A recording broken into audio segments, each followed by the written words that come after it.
For the pillow, the Tiny Pump 3X inflated it in about 21 seconds, while the Zero Pump took around 40. On the Big Agnes Rapide SL, the 3X finished in about a minute and the Zero Pump needed roughly a minute 40. And on the Climate Static V, the 3X came in at 40 seconds compared to about a minute for the Zero Pump. Noise test.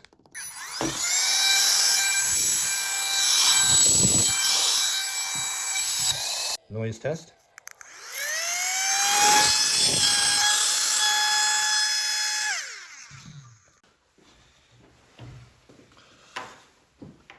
So I'm gonna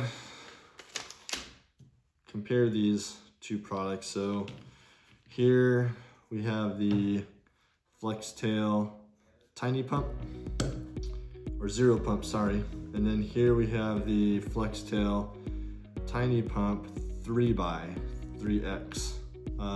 This one's new. I think it's still under crowdfunding. This one's been out a while. I've been using this on my trips for some time now.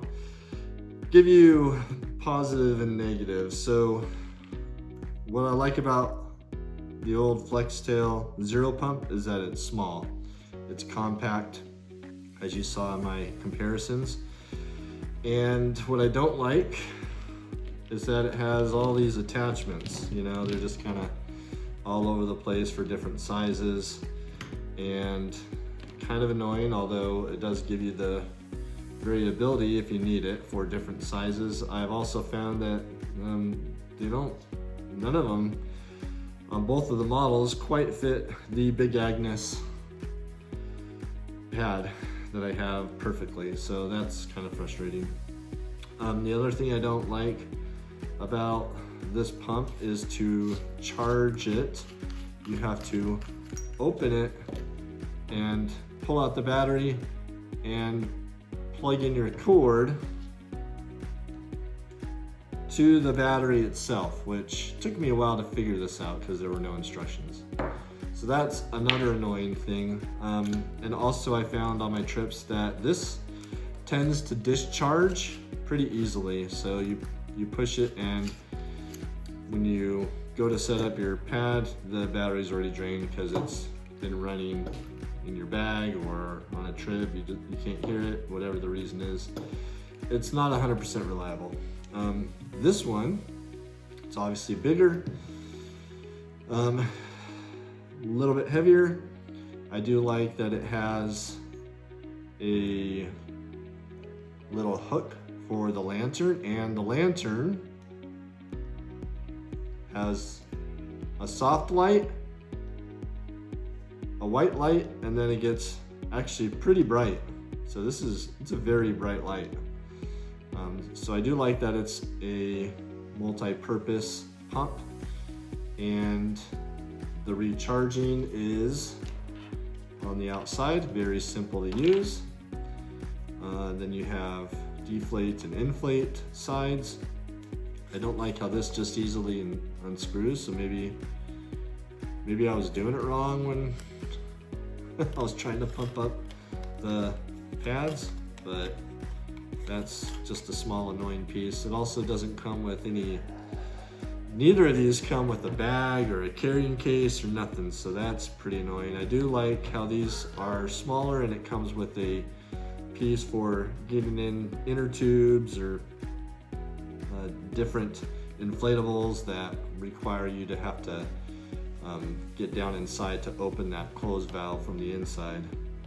And there are other attachments that do kind of attach.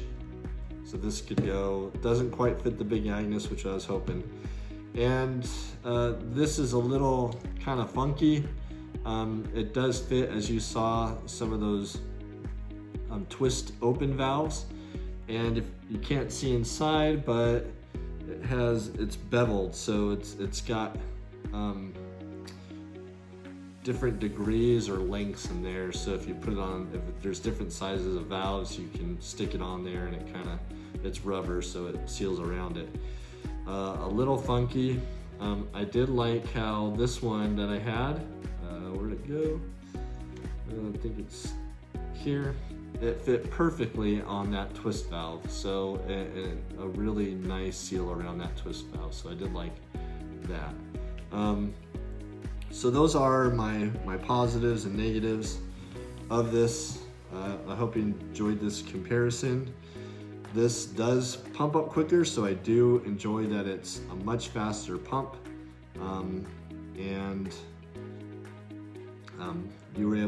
You can kind of determine how you feel about the different sounds, but they're both kind of loud. I mean, it's a pump, so haven't found any pumps that are that quiet. So that's not one of the things on my list to really be worried about, how quiet it is, because everyone's using a pump these days to pump up their inflatables at camp.